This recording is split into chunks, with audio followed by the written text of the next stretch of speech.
back down and shut your trap. It's time for Keeping It Sports with M3. Are you ready?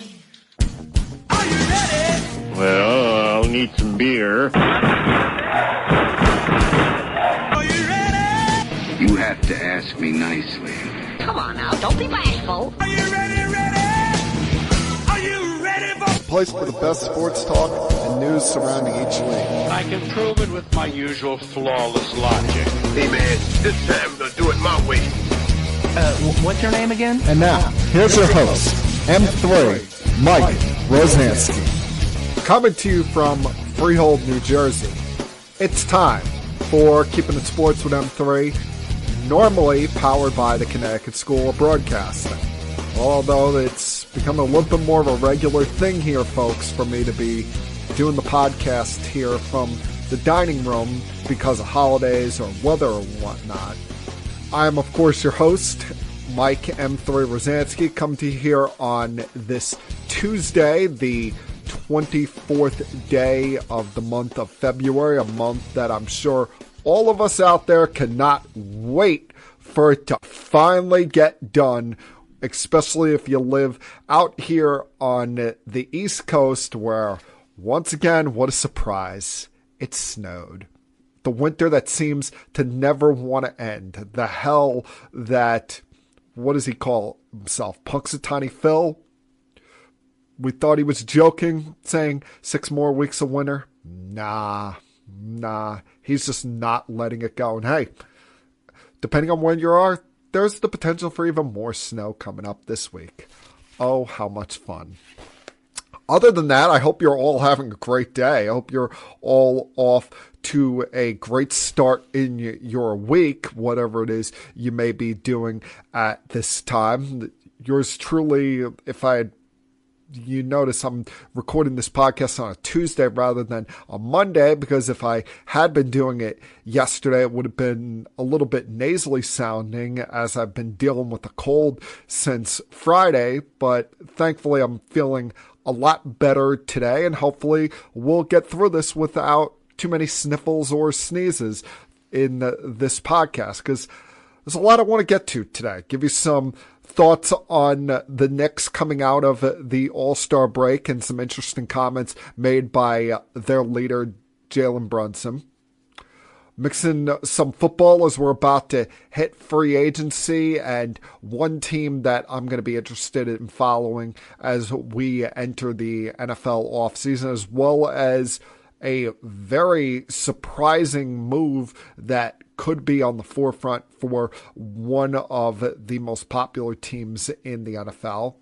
Even mixing some college basketball as well.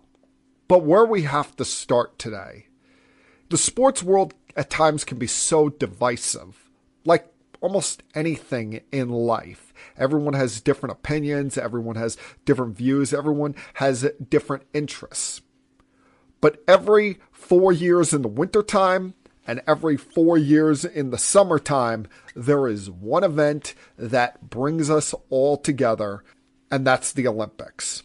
An event where no matter what the sport is, people stop what they're doing, watch, root for their country, for the team that they're patriotic for the majority of us in this country. It's Team USA. And you've seen for the last 3 weeks, the Olympics capture the attention of most of this country. I mean, I can't remember a time where so many people were interested in curling beyond the Olympics. I guess it's, when you look at the Olympics, it's probably the sport that most of us think that if taught to do it, we could possibly do it. Unlike some of this other stuff, like, I don't care how much money you offer me. I'm not skiing or snowboarding down a mountain or in a half pipe. And Lindsey Vonn learned the hard way, and thank God she's not having her leg amputated today. But the Olympics is a time that we can all come together, put our differences aside, or at least try to put our differences aside, and root on Team USA in a quest for gold medals and getting as many wins in as many competitions as possible. Now, for yours truly, the competition that I was most paying attention to, of course, was the hockey, because I watch hockey on a semi-regular basis. I'm a New Jersey Devils fan, and I know who a lot of these guys are through watching them play in the NHL, while at the same time realizing it's not our number one sport. It's not something that we're going to be overwhelmingly favored in and are going to have somewhat of an uphill battle. Now, I don't want to put it on the same level as the Miracle on Ice team in 1980, because that was a bunch of young amateurs. That wasn't the pros going up against grown men as they were doing going up against Russia.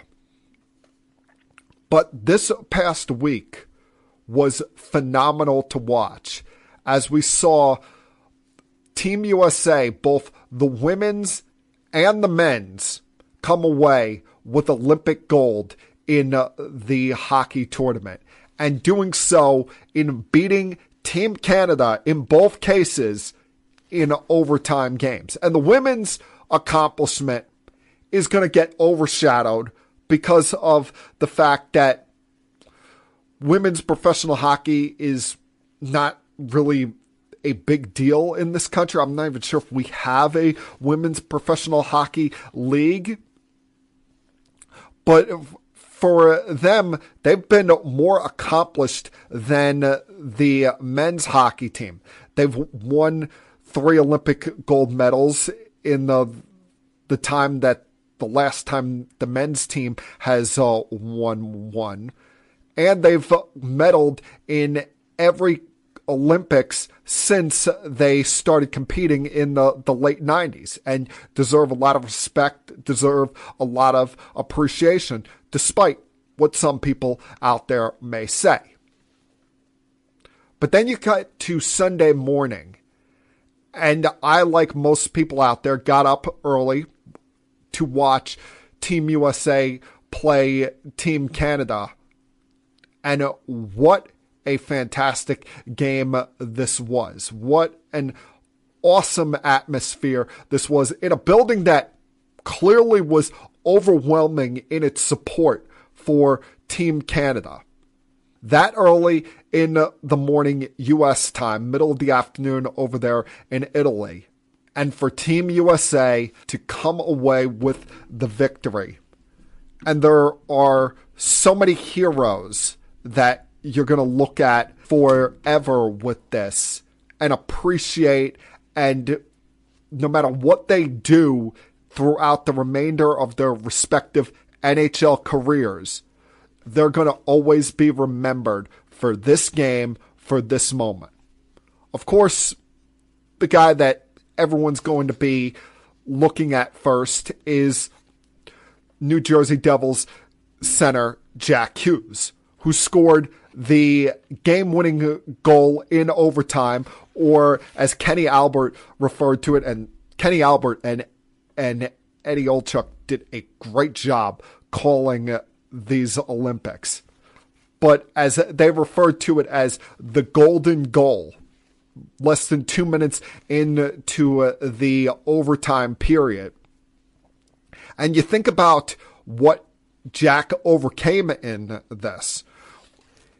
Not only does he get hit in the face late in the third period with that high stick by Sam Bennett that put him in the box for 4 minutes, but in the middle of that 5-versus-4 power play that they had for 4 minutes, Jack nullified it by committing a tripping penalty of his own. And he even said after the game that he's sitting there in the box with 2.5 minutes to go in regulation thinking, I'm going to be the guy on Barstool, on all of these sports apps, as the one that cost Team USA, thinking that Team Canada was going to score on the 5 versus 4 advantage for a minute and a half there. But you give a lot of credit to the Team USA penalty kill. I mean, they were amazing throughout this tournament. The fact that these guys went 18 for 18 in penalty kills in this tournament. And you throw some credit at guys like Vincent Trocheck and JT Miller, guys who a lot of purist hockey fans were questioning, why are they even on the team? They're not amongst our best players, but what they are guys that fit roles. They are guys that are really good at killing off power plays. And you can't just have a team full of stars. You have to have guys that are willing to fit into roles here. Because you only have 60 minutes out there on the ice. And if you want to win this thing, it can't just be, let's run out there the NHL's version of the American-born all-star team. No, you have to have guys that are willing to sacrifice, guys that know that, hey, I'm not going to play that many minutes. I'll probably be on the fourth line or the third or fourth set of defensemen. And maybe there might be a game where I'm a healthy scratch. And that's okay. But they're in some way finding ways to contribute, finding ways to get the job done. I mean, the biggest hero of them all is got to be beyond Jack Hughes, because Jack is not even in that position to score that game winner, if not for our goaltender, Connor Hellebuck. He faced an onslaught from Team Canada. From the time they started the second period on, Team Canada was the better team on the ice. And they blitzed Team USA in that second period, outshooting us 19-8. And still the fact that they came away from that period with no less than a 1-1 tie and were able to get the game into overtime was a hellacious accomplishment. And you look at some of the moments that he had. He stopped toes on what would have been the game winner late there in the third with just barely getting his stick on what looked like an open net for him. And then the moment that I will never forget as far as stopping Team Canada is Connor McDavid had a breakaway midway through the second period. And I don't know whether he got careless, didn't realize that there was someone behind him, tried to get cute on the play, but he suddenly slows up and starts dribbling the puck as he's just feet in front of Hellebuck, and that gave him time to really collect himself. That gave him a chance to put himself in a great position to stop McDavid on that and get USA into a spot or keep them in a spot to win this game. So you give this guy a lot of credit. He's received a lot of criticism. He's on a Winnipeg Jets team that is going nowhere this year, and he's coming off of a year where his team pulled him from the goal 3 times in the first round against the St. Louis Blues last year. But he came up big in the biggest moments, not just here against Team Canada, but you think about against Sweden in the quarterfinals, a game that you thought the USA was going to win going away, but that also had to go to overtime, and Quinn Hughes was the hero there. And think about that moment, those moments that pair of brothers is forever going to have. And you have Quinn Hughes, who there was supposed to be a line change, but he waves off the bench like, nah, I'm good. And moments later, he scores the game-winning goal to send Team USA to the semifinals. Then you got Jack getting teeth knocked out of his mouth by Bennett. He comes back later And he gets his glorious moment in the finals. A moment that these two brothers, who have been phenomenal players so far in their NHL careers, no matter what they do over the remainder of them, are never going to forget.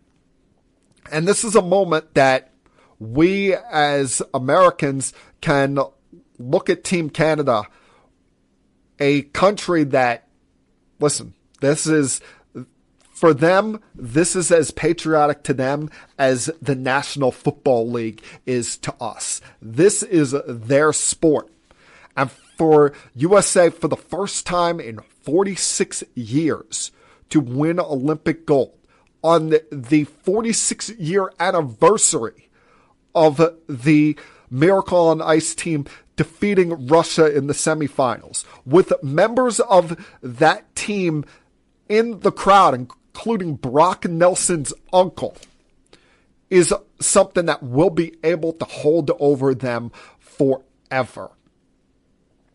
And yeah, it got dicey after Kel Macher hit the game-tying goal late in the second. And there were plenty of times where I'm sure as a hockey fan, I know I was holding my breath. Will it be all of the power play opportunities that they had?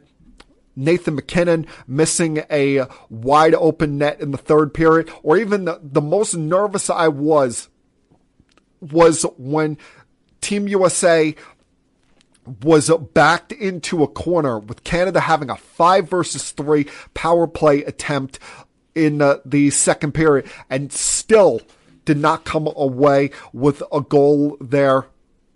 What a remarkable win. What a remarkable accomplishment. Now, as I said, it cannot be put on the same level as the Miracle on Ice team. That was a different level. That was a bunch of amateurs. These are professionals. These guys go up against each other on a regular basis. So there's the even playing field there. But the whining and complaining and the saltiness from Team Canada is what makes this victory so sweet. I mean, you've got Nathan McKinnon, who had plenty of chances to put Team Canada ahead in this game, especially, as I mentioned, in the third period. After the game, he's saying, quote, "You be the judge who was the better team today." Yeah, you guys outshot us. You had plenty of more opportunities to score. But bro, the scoreboard says 2-1 Americans.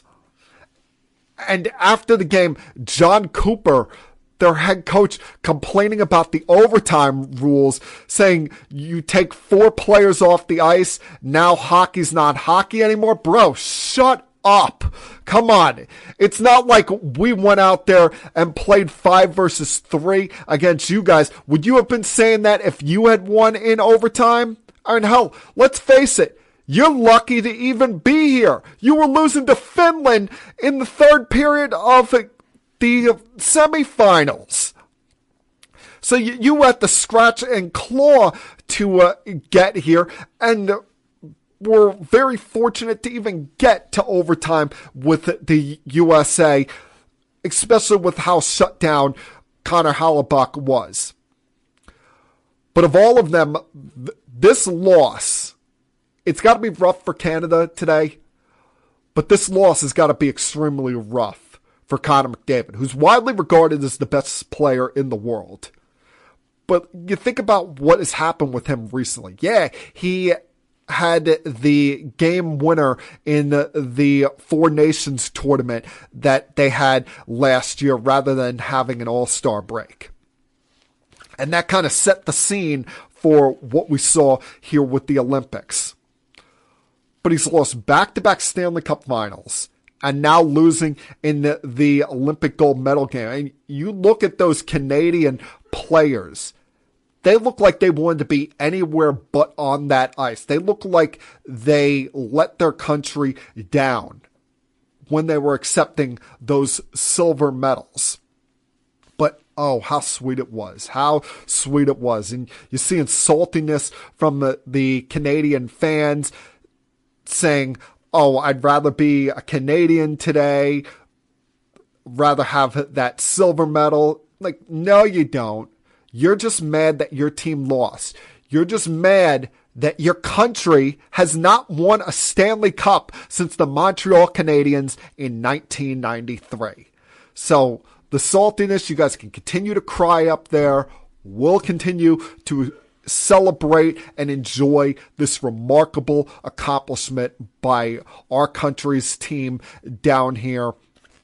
I love the fact that they honored the late Johnny Gaudreau. In all likelihood, if he had not passed away 18 months ago in that horrific bike accident when him and his brother were hit late at night, he probably would have been on this team. And I love that they made a jersey for him, brought his kids out onto the ice to celebrate with the team afterwards. And even the coldest of hearts had to be getting somewhat emotional at that moment. It remains to be seen what the impact of this is going forward. Because, fair or unfair, hockey has always been considered the fourth sport amongst the four major sports in this country. Now, they are going to have a chance to gain a little ground in the next year, as unless there is some big miracle in the works in the next 10 months, Major League Baseball is in all likelihood going to have a lockout when their CBA runs out in the middle of next December. And as of right now, with how ugly things are there, I fail to see how we're going to have a 2027 baseball season. So hockey will have a chance to gain some popularity in that time because fans are going to be mad at MLB, and the fact that you'll be in the NFL offseason with March Madness and NBA, people are going to look for something else to turn to. And the NHL postseason is always fun. It's always must see. It's probably the best postseason of all of them because in the other sports, it's really predictable. You don't get as many upsets in the early rounds. You don't get many of the last seed in the playoffs knocking off the one seed in the opening round. Normally in the NBA, the top dogs will get to at least the semifinals or conference finals.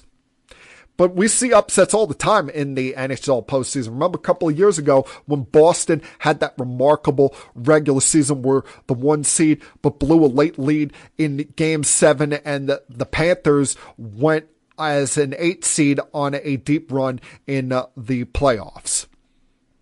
But this is a sport that does not garner a lot of views in the regular season. So by its attendance in the regular season, you have a salary cap that's only at $88 million. And there are some athletes in other sports whose total contracts are worth $88 million. So we have to see how this carries over now when it comes to the popularity. I know the passionate fan like myself, even with the fact that my team is on the outside looking in likely when it comes to the NHL postseason this year, as the Devils are 11 points back for a playoff spot as we speak here with 26 games to go. I know I'm still going to be watching the regular season. I'm going to be intent. I'm going to be looking to see how this impacts certain players, certain teams, not just the players on Team USA that are in contending spots, but how this affects the likes of a Connor McDavid or a Nathan McKinnon, the letdown here, how it affects the Pittsburgh Penguins going forward with Sidney Crosby coming out of this with an injury. But this was a very fun moment. This was a moment that we could take joy in, that we should celebrate, because it had been a long damn time since the men had won Olympic gold in hockey.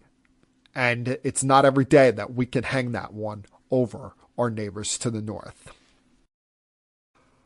All right, going to take my first break here, but I've got plenty to get to over the next about 35, 40 minutes here. Give you some thoughts on the Knicks coming up, mixing some college basketball thoughts as well as talk about some things as we head into the NFL offseason as well. So, plenty to get to here. Glad you guys could join me this week, whether you're watching live on Facebook or you're listening to the podcast version. And like I tell you each and every single week, please sit back, relax, help put your feet up if you feel like it, and continue keeping it sports with M3.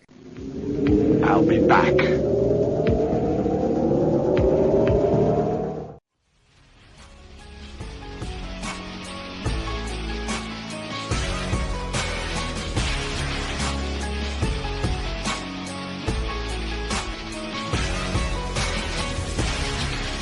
Some very surprising comments were made last week.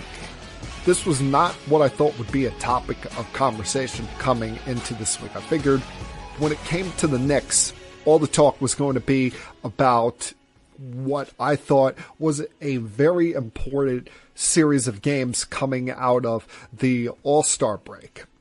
But just before that, their captain, their leader, arguably the best player on their team, Jalen Brunson, did an interview with Vanity Fair, and some of the comments that he made in there have garnered a lot of attention in recent days, especially the comments when talking about his contract. And Jalen Brunson last year signed a contract extension when he was a year away from free agency. He signed a contract extension that gave the Knicks a lot of flexibility, gave the Knicks a lot of room to work with when it came to either adding pieces in free agency or re-signing their own players, whether it be extensions for OG Anunoby or for Mikal Bridges. He signed a 4-year, $156 million contract that has an average annual value of $39.1 million, and turned down the opportunity of waiting until this summer when he could have signed a 5-year deal for $269 million that would have had an AAV of just under $54 million per season. So he gave the Knicks some flexibility and gave back essentially $113 million. Well, he's already looking ahead at his next contract. Well, he's not regretful about signing the new deal and is glad that he has the security to take care of his family, because as we know, these guys, their next game could be their last. We've seen some freakish things happen in the sports world where you thought a guy was going to get a big payday, but they never got there due to some kind of a weird injury somewhere along the way. So when you have the opportunity to take the security and take the payday, I'm never going to knock a guy or say that he was dumb for taking the payday early, because you get one shot at this thing, and this is life-changing money. And we can joke around about the fact that it's $15 million per year less, but still, $39 million per season is nothing to laugh at, nothing to look down your nose at. I think he did the right thing here. But he's already looking ahead at his next deal when he said in this interview, quote, "I hope they do right by me." When he's next up for free agency, he can opt out with this player option he has after the 2027-2028 year, and opt out of a final year of his contract that would provide $43.3 million. At that time, he'll either be eligible for a 4-year, $323 million extension in 2028, or a 5-year, $418 million extension in 2029 if he waits. And it's going to be interesting because it won't be as much of a give up in this time frame as it was before. Yeah, it's 1 year less year security, 4 years compared to 5 years.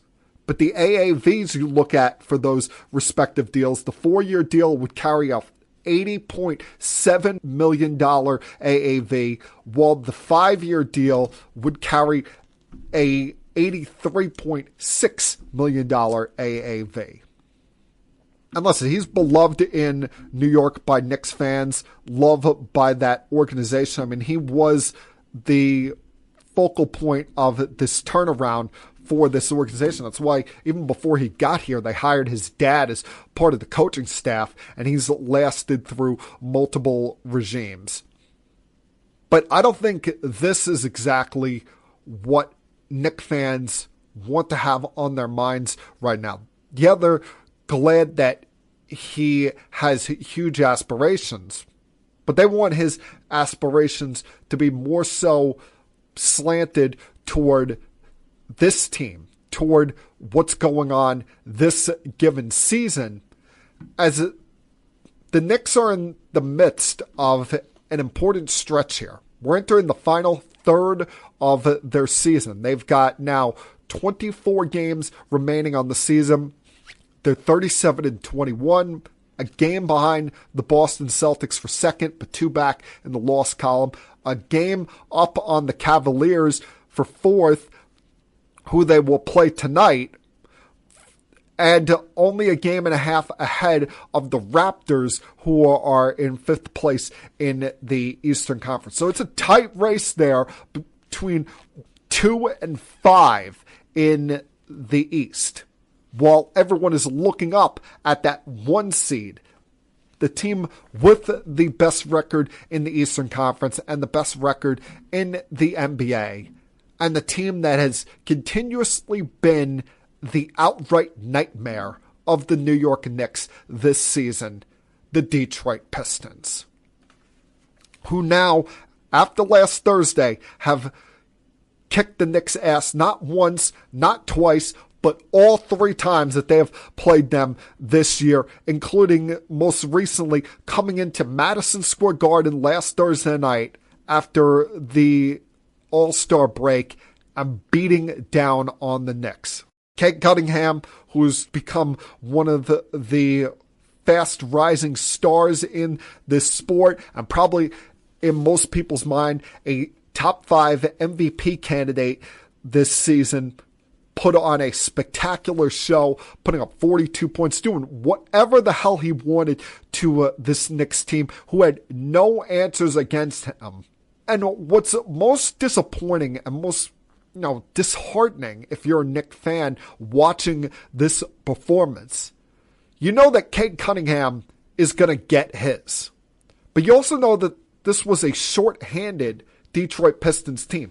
They were without their top 2 centers, Jalen Brunson and Isaiah Stewart, after getting suspended from that fight against the Hornets a couple of weeks ago. So you knew they were going to be lacking with some size inside. They got Paul Reed there, who they brag about being the best third-string center in the league.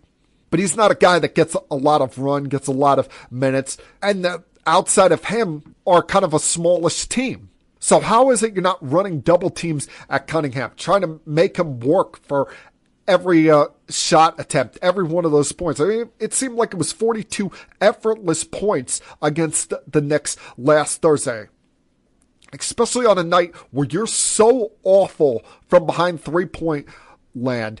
At least you could make it hard on their top player. At least you could make him work for it, knowing that he's not going to just be able to dump it off inside to one of his big men or play pick and roll all night.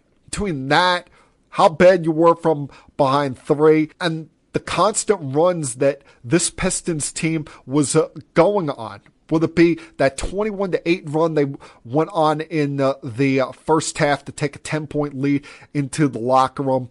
Or those back-to-back threes early on in the third quarter after it just seemed like Cat had gotten things going and was going to ignite the Garden crowd and ignite this team to a possible victory.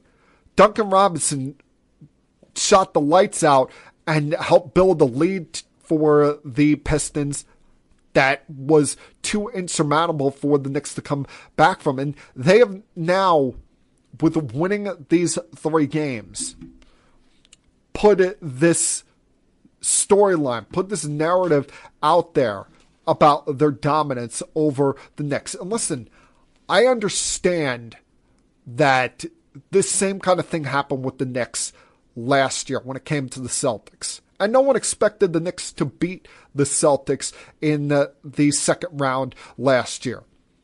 But they did that. Even with Tatum getting hurt, the Knicks had a 3-1 lead in that series, and we're going to win that series with or without Tatum on the floor. But this feels different this year because this Pistons team has made this personal. They're trash talking. They outright hate the Knicks.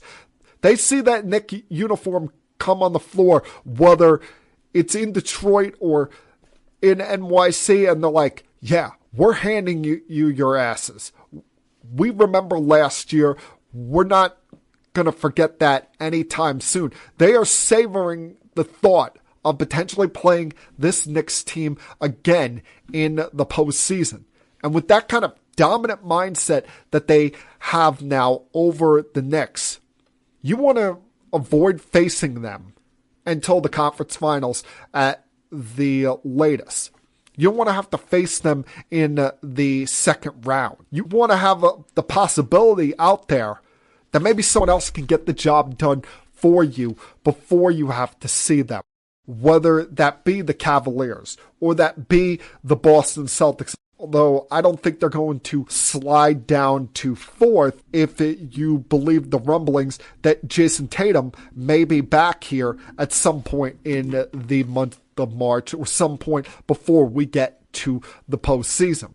But this feels different this year when it comes to facing this Pistons team or facing an opponent that just has the Knicks number. Now, thankfully, they have not let that carry over too much here and have won the last 2 games against the Rockets and the Bulls. That win against the Rockets on Saturday night was of the utmost importance, not just because it was at home and you're coming back from down 18 in the fourth quarter, but there was starting to feel like some anxiousness amongst that Garden crowd. You're seeing a bad shooting night from Brunson. Although Cat was playing well, you're looking at that Rocket team coming in with Durant and company shooting the lights out for the first couple of quarters, and you're thinking, here we go. Are the Knicks about to go on a slide? Are they about to ruin this early season success? Are they letting what happened against the Pistons get in their heads? But they've come back with back-to-back victories here against the Rockets and against the Bulls, even with blowing a late lead against the Bulls. Still, Cat and company were able to hang on and win this game in the later stages of the fourth quarter. And now you go into a week here. We got a couple of really tough games here.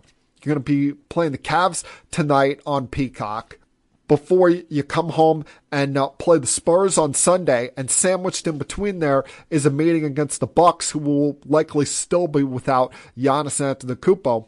Show me something. Go out there, win these 2 games, and go 3-0 on this road trip before you got to come back and face Victor Wembanyama and company on Sunday afternoon. Carry over this good momentum and try to get the negative stench, the negative vibes that are out there when it comes to facing the Detroit Pistons out of everybody's heads. I'll be back.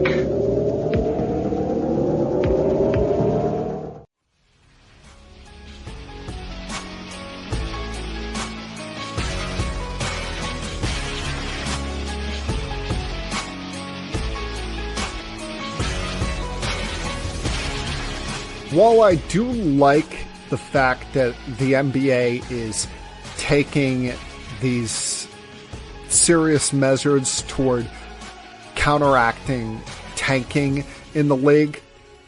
I think it's going to be a very difficult thing to do. And you saw last week Adam Silver had a conference call with all of the general managers across the league and made what is being described as a very forceful message about wanting to solve this problem. And listen, you don't want the integrity of the league to come into question. You don't want people thinking that either games are rigged or teams are intentionally giving up games, not caring about winning and just focused on the future. Because even when you have a bad team, it may not be the same situation as someone else. Like, the Pacers aren't bad because of the fact that they're tanking. They're bad because their best player is out injured.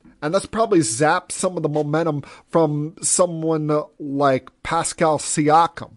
They also lost a very important player in Miles Turner in free agency.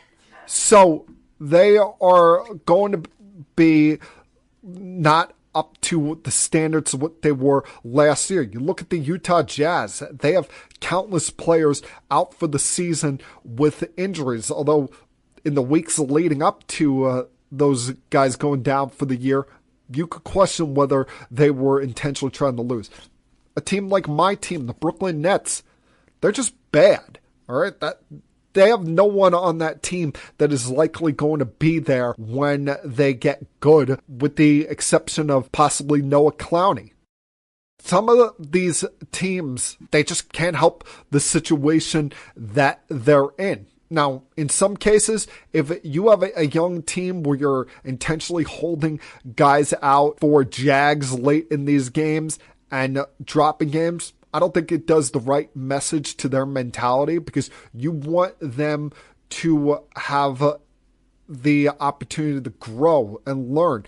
There is something that can be gained out of winning games when you're a young team and not quite on that level yet of contending. I mean, just look at OKC. They crawled along there and eventually became one of the best teams in the league. Same with the San Antonio Spurs. It wasn't just that they lucked into a great player like Victor Wembanyama. They had to fortify and build a culture and foundation around him. But some of these things I'm looking at that they're talking about for curtailing or curbing tanking in the league, I don't think that these are going to be enough to stop it. We're just saying that first round draft picks can be only protected for the top 4 or top 14 plus selections. Lottery odds are freezed at the trade deadline. Teams can't pick in the top 4 in consecutive years or after consecutive bottom 3 finishes. Here's the things I would do if I'm trying to stop tanking. If I'm really serious about knocking this out of the NBA. Number 1, all teams in the lottery would have the same odds of winning the first pick. It wouldn't be the team with the worst record has the most ping pong balls. No, everybody's got one ping pong ball in that lottery. Whoever's name comes out when you're selected number 1, that's the winner, and so be it. There's no more protection of draft picks in trades. You trade a pick, first round pick, even if it's a pick years down the road, you can't put a top 3, top 5, top 10, lottery, whatever protection on it. No, you trade that pick in a package, it's gone. It belongs to that organization that you're trading it to. Also, if a team makes the play-in, they're ineligible for the lottery.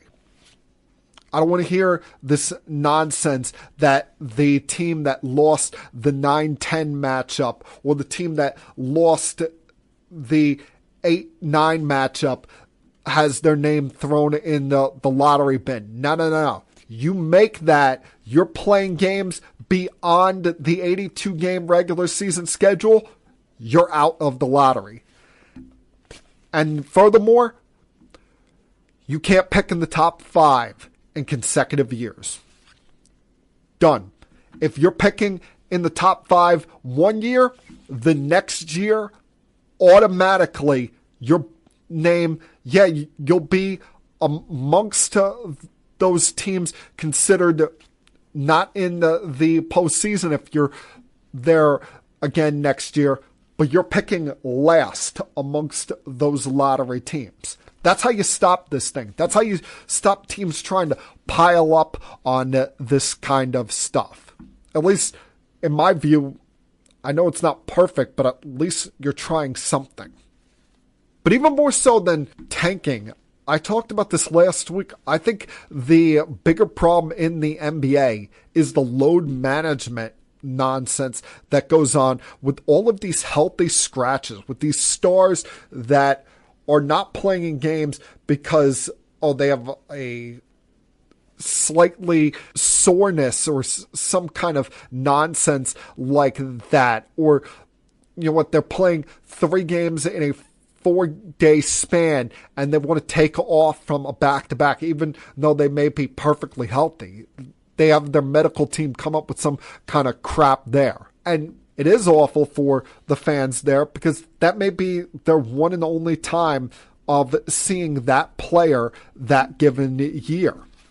But now you're seeing load management become a thing in the college game with this kid, Darryn Peterson from Kansas, who's projected to be one of the top players in this coming year's draft. He's had some big games this year. He's an extremely talented guy, got good size to him, 6'6", 205 pounds. But most recently, in a win last Wednesday over Oklahoma State, the kid pulls himself out of the game 2.5 minutes into the second half. After having a humongous first half, scored 20 of his 23 points in the first half, hits a big 3 to put his team up. He turns to Bill Self and it's like, I'm done. I'm out.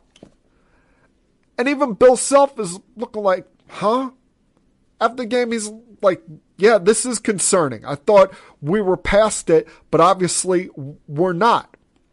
And what he's referring to is Kansas has now played 28 games this season. He's only been part of 16 of those games. And in 7 of those 16 games, he's played 24 minutes or less. He's missed games due to hamstring issues, ankle injuries, illness, cramps. Listen, if he's dealing with some kind of a legitimate injury, whether it be a strained hamstring, rolled his ankle, something like that, I can understand that. But bro, you're missing a game because you got a cough, you got some kind of sinus infection. I mean, cramps? Really? This is what we're talking about here now? We're doing this load maintenance thing in college? I'm telling you, if I'm one of these teams, I know he's in the last couple of games, whether it be against Arizona or Houston. He didn't have a great shooting night last night, but did play at least 30 minutes. That's coming off of playing 32 minutes on Saturday. He played 30 minutes last night against Houston. A couple weeks ago, he had flu-like symptoms and missed a game against Arizona. I'm like, what the hell are you doing that you're getting sick so often? I mean, I don't think in Kansas you're having the same kind of crap weather that we're having out here. But if I'm one of these teams that is drafting a high in this draft, if I'm a team that's selecting in the top 3 to 5 in this draft, or I get fortunate and select number 1 overall, I ain't taking this kid. Because if he's pulling this stuff in college, what do you think he's going to do in the league? Especially when you give him real money beyond that NIL money. I'd more so rather take a player like Cameron Boozer. I know he didn't look great when he was going up against Peterson, but he's played it in 34 minutes or more in 15 games. And then you got this kid from BYU, AJ Debanza, hope I'm pronouncing that right, who pretty much wants to be a workhorse, saying, hey, Whatever they need me to do, I'll go out there and play as many minutes as they need. That's the kind of mentality I want from a player that I'm drafting and I'm trying to build my franchise around. Not a guy who's already concentrating on load management in college. The other thing that was made a big deal of in college in the last week was what happened with Mick Cronin and his player Stephen Jamerson II when he pulled him from that game against Michigan State last week and sent him back to the locker room. And two things in life can be true here. I did not have a problem with him pulling the kid from the game. I thought watching the clip that the play that Jamerson made when he committed what was called a flagrant 1 foul was a dirty play. I mean, you get him beat by 25 points and you're trying to pull a guy's jersey down and hitting them from behind on a fast break. I thought that was a dirty move. I know since then Mick Cronin has felt differently once watching it back. Tom Izzo didn't think it was a big deal at the time, but I really had no problem with him sending his player to the locker room, trying to send a message there. What I did have a problem with was his snarkiness and his comments after the game when he got testy toward the reporter's question about the Spartan fans. Now, maybe it's kind of a weird question for a reporter to ask about a fan base, but I'm sorry, who the hell is Mick Cronin to get testy or whiny or annoying or look down his nose at any reporters? Dude, you've never won a national championship. Yeah, you had a big win against Illinois on Saturday. Congratulations on that. But you were coming off back-to-back blowout losses against Michigan and Michigan State. You've had really only 2 signature wins on this season. You're a team that is right there on the bubble as far as making the tournament. You haven't been a big-time tournament coach. I mean, you've been a good coach in college basketball, but you're not amongst the elite of the elite coaches in this sport. Chill the F out. I mean, who are you to be getting snipey with a reporter? But then again, that is UCLA for you. I mean, we're talking about a team in California, and for some reason, they're playing in the Big Ten. Make sense of it, people, because I still can't figure it out. For reasons other than finances, it's stupid to see teams like UCLA and the USC Trojans playing in any other conferences other than West Coast type conferences. I'll be back.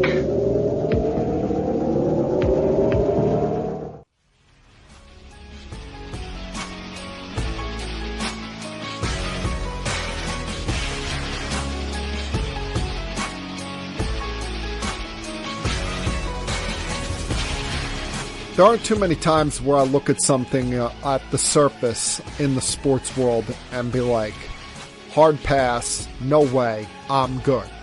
I usually like to let things dwell a bit, let things play out before I make a rash judgment about something. But I can tell you this right now, we are 7 months away from this event, but I'm good, fam. I'm not doing this again when it comes to another fight between Floyd Mayweather and Manny Pacquiao. They just announced yesterday that on September 19th at the Sphere in Las Vegas, they're going to have a rematch of their fight that took place back in May of 2015. This will be streamed globally on Netflix. And yeah, all of us who have Netflix are not going to have to pay anything extra to watch this fight. But nah, I'm good. Do you remember how long we had to wait last time for this fight? All right, it felt like we waited as long as video gamers out there are waiting for Grand Theft Auto 6 to come out. They talked about that fight for years. And it happened late in their careers, although now these guys are coming out of retirement, as Floyd's going to be facing Mike Tyson in an exhibition coming up this spring, while Manny Pacquiao's got a fight coming up in April. And now these two guys, Floyd Mayweather, who's turning 49 today, Manny Pacquiao, who's 47, and was claiming that he wasn't 100% the last time they fought. And it was one of the most boring boxing fights you're ever going to see, especially because of the fact that Mayweather is mostly a defensive guy and not as much of an aggressive fighter, although he does have 27 of his 50 career victories via knockout. These guys are now going to have a rematch in September in Las Vegas. Nah, I'm good. I said after Mayweather faced Conor McGregor, and that turned out to be a total waste of all of our times in 2017. I wasn't doing this again with any more of these high-profile boxing fights. And I'm not even the biggest boxing guy as it is, but I can't do it. This is going to come off as a complete waste of time. And I am really glad that I've missed some of these other fights that Netflix has hosted in recent months, because they've all turned out to be waste of times as well, especially when we had Tyson going up against one of the Paul brothers. What I'm more focused on right now is we got the final third of the NBA and NHL seasons coming up. Baseball starting in a month. So I'm good.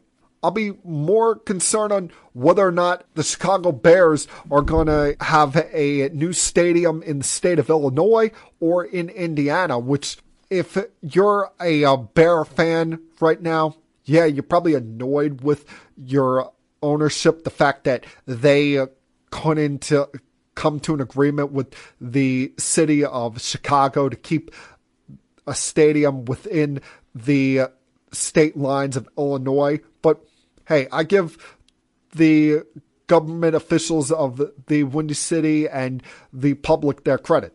I don't like ownership getting public funding for stadiums ever. If you are not rich enough to pay for the majority of your stadium and then have the other owners cover the rest of the bill, you shouldn't be owning an NFL franchise. Plain and simple. And the fact that they were seeking public funding, so much so that now there was a bill voted on in Indiana that's going to clear path for them to have a stadium built in Hammond, Indiana. I mean, it's not the biggest deal in the world, especially when you take into account that the Jets and the Giants are called the New York Jets and New York Giants. They play in East Rutherford, New Jersey. The Dallas Cowboys play in Arlington, Texas. Hell, the San Francisco 49ers play in Santa Clara, California. So yeah, the games are going to be in Hammond, Indiana, but they're still always going to be called the Chicago Bears. And it's probably going to be a lot easier for fans, especially on that side of the city, to get to rather than going to Soldier Field, which, based on being there, even though when you're in there, it looks really nice. It is a place where you feel a lot of aura and a lot of history. It's a pain in the ass getting out of there, and there's not a lot of great places to park and tailgate around that building. So they need a new venue. They need a new stadium. And I don't blame the city of Chicago for not wanting to put up public funding. That's the Bears' problem for wanting to get a new stadium, not the public's. One of the things that I'm going to be watching over as we get into this off season, and of course I'll be paying attention to what goes on with the local teams, the Jets, the Giants. Giants have a new head coach. Be paying attention what goes on with this Eagles drama between them and A.J. Brown? Does he potentially force a trade there? Although that would come with a $29 million cap hit going into next year if they were to trade him. But one of the teams that's going to be very interesting to follow is the Baltimore Ravens, because they have a new head coach and a new offensive coordinator, a guy that many people are not familiar with in Declan Doyle, who was the offensive coordinator last year for the Chicago Bears, but he wasn't calling plays as Ben Johnson, their head coach, was taking care of that. So now under new Ravens head coach Jesse Minter, he's going to get the opportunity to call plays on that offense. And he's already trying to build a rapport and set a standard with his players, as he said recently in a press conference that he's expecting all of the Ravens players to be at voluntary OTAs. Yeah, there's a bit of a problem with that, Declan Doyle. Clearly, you haven't been paying attention to the fact that Lamar Jackson typically does not attend OTAs. He has skipped most of the voluntary workouts. By all accounts, didn't attend at least 7 of their 9 on-field practices last spring. So he's going to be one tough cookie to crack when it comes to that, especially at a time where you have a very interesting dilemma on your hands here, because the Baltimore Ravens have 22 players set to hit unrestricted free agency, including their center, Tyler Lindblom. They have just over $22 million in cap space. And the problem is, a lot of their salary cap is tied into Lamar Jackson, about 24%. And he has a cap number next year of $74.5 million. They kind of want to work that number down, but in order to do that, you're going to have to give him a contract extension. And you're coming off of a year where Lamar was hurt for a while. You didn't play well with him on the field and weren't great with him off the field. You missed the postseason by 1 game, or should we say by 1 kick, with Tyler Loop missing that potential postseason clinching field goal at the end of the game against the Steelers. So now you got to worry about playing nice with your 29-year-old quarterback who is going to be looking for a new deal somewhere between $60 and $70 million per season. He's coming off a year in which he was injured, and you have a new regime there on that coaching staff. Oh, and the offensive coordinator is expecting him to be at OTAs with all of his teammates. Yeah, kind of a weird time for the Baltimore Ravens. Have not seen this kind of chaos or potential chaos around them in my lifetime. I mean, even as an expansion franchise, essentially, and they are the converted over Cleveland Browns. But in the 30 years that this franchise has been in existence, they've always been a nipped up, winning, keeping everything clean and peaceful organization. So this is going to be one hell of a dilemma for them to have to play through, especially when you consider how things went the last time he was looking for a new deal. And that carried well past the NFL draft to the point where you almost thought you were going to have some teams try to trade multiple first-round picks to get his services. So just amongst the many things that we're going to be watching over as we enter this NFL offseason. And that, my friends, was Keeping It Sports with M3 for Tuesday, February 24th, 2026. Everyone, please have a great night. Have a fun, safe, happy, healthy week. Remember, you get one life, people, so you might as well try to live it up. And I'll talk to you guys again next week. Until then, peace. We have to go. Good night, everybody. Goodbye for now. I have had enough of you! Thank you for all the fun! Thank you! Hey, shut up, will ya? I don't want to see you, I don't want to hear you, I don't want to smell you. Now leave. I'll be back.